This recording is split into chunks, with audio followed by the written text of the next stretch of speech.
ជីវិតក្រមួយនេះមើលទៅដូចគ្មានតម្លៃមនុស្សជុំវិញគេមើលងាយបងដូចជាមិនមែនមនុស្សដូចគេពេលបងមានអ្វីតិចតួចគ្មានអ្នកណាមើលឃើញ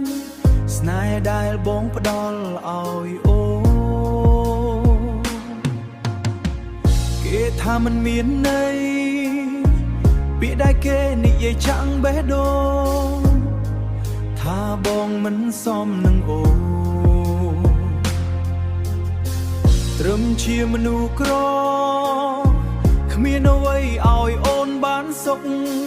តើស្នេហ៍វល់ដោយលុយមែនទេ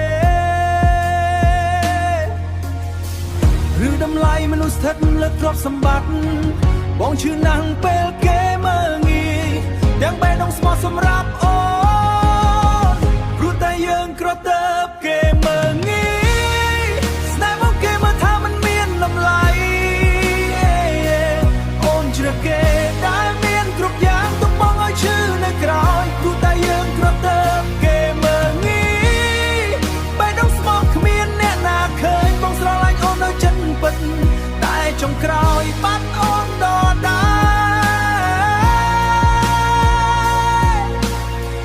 ថ្ងៃដែលអូនដើរចេញពីបងគ្មានពាក្យថាសោកស្ដាយទុកអនុស្សាវរីយ៍ទាំងអស់ទុកអនុស្សាវរីយ៍ទាំងអស់ឲ្យបងរស់នៅតែម្នាក់ស្នាមញញឹមដែលធ្លាប់មានឥឡូវបាត់ទៅជាមួយអូនសល់តែការឈឺចាប់និងពាក្យមើលងាយរបស់គេបងសន្យានឹងខ្លួនឯងមួយថ្ងៃបងនឹងក្លាយជាមនុស្សថ្មីមិនឲ្យអ្នកណាមើលងាយទៀតទោះគ្មានអូនក៏ដោយព្រោះតែយើងក្រតើបគេមើលងាយតែបេះដូងបងមិនដែលក្រីក្រស្នេហ៍ដែលបងទូលឲ្យអូនស្មោះជាងអ្នកណាទាំងអស់ព្រោះតែយើងក្រតើបគេមើលងាយថ្ងៃណាមួយគេនឹងយល់ថាមនុស្សដែលគេធ្លាប់មើលរំលងមានតម្លៃជាងអ្វីទាំងអស់ថ្ងៃនេះបងក្រីក្រ